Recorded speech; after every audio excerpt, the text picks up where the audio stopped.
આદરણીય આચાર્ય શ્રી, શિક્ષકગણ, ઉપસ્થિત ગ્રામજનો તથા મારા વહાલા વિદ્યાર્થી ભાઈઓ બહેનો, હું સાક્ષી પરમાર આપની સમક્ષ દેશભક્તિ વિશે બે શબ્દ કહેવા માંગુ છું। कुछ नशा तिरंगे की आन का है, कुछ नशा मातृभूमि की शान का है।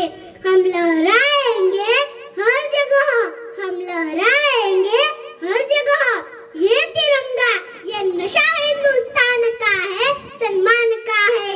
मित्रों, જેને દેશ પ્રેમનો નશો ચડે ને એને બીજા કોઈ નશાની જરૂર નથી પડતી।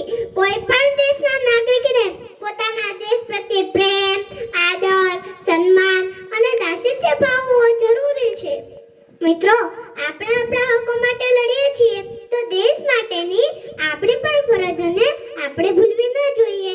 બાબા સાહેબ કહે છે કે આપણે સૌથી પહેલા અને સૌથી છેલ્લે પણ આપણે ભારતીય છીએ। મિત્રો, આપણે દર વર્ષે પ્રજાસત્તાક પર્વ અને સ્વાતંત્ર્ય પર્વ ઉજવીએ છીએ। કેમ કે આપણને મળેલી આઝાદી મહામૂલી છે, તેની ખૂબ જ મોટી કિંમત ચૂકવી છે આપણે। આપણને ગુલામીની જંજીરોમાંથી મુક્ત કરાવનાર એ વીર બંગાઓની રાષ્ટ્રભક્તિ અને સંકલ્પ શક્તિઓને કારણે હજી આપણે ખુલ્લી હવા લઈ શકીએ છીએ।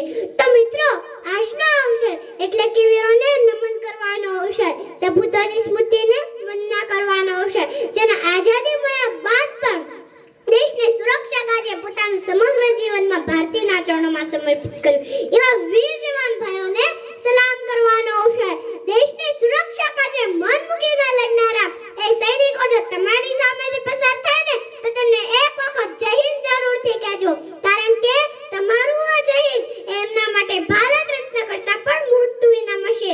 मैं भारत बरस का हरदम अमित सम्मान करती हूँ, मैं भारत बरस का हरदम अमित सम्मान करती हूँ, यहाँ की चांदनी मिट्टी का ही गुणगान करती हूँ।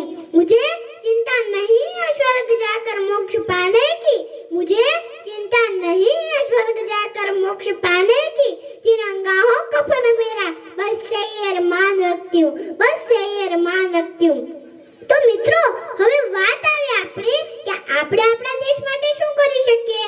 તો એક ભારતના સંતાન હોવા તરીકે આપણે રાષ્ટ્રીય સંપત્તિને નુકસાન ન પહોંચાડીએ અને જળનો બગાડ ન કરીએ, વીજળીનો બચાવ કરીએ, સ્વચ્છતા રાખીએ, તે પણ રાષ્ટ્રભક્તિ જ છે। જો ભારતને ઊંચાઈ લઈ જવો છે તો તે માટેનું પ્રભાવ સાધન પણ શિક્ષણ જ છે। ભારતને વિશ્વગુરુ બનાવવો છે તો તે માટે આપણે શિક્ષિત અને સંગઠિત બનવું જોઈએ। ડોક્ટર બાબા સાહેબ આંબેડકર પણ કહેતા હતા કે મનુષ્ય શિક્ષિત બનો, સંગઠિત બનો અને સંઘર્ષ કરો। સ્વામી વિવેકાનંદજી પણ માનતા હતા કે મનુષ્યની સ્થિતિ સુધારવી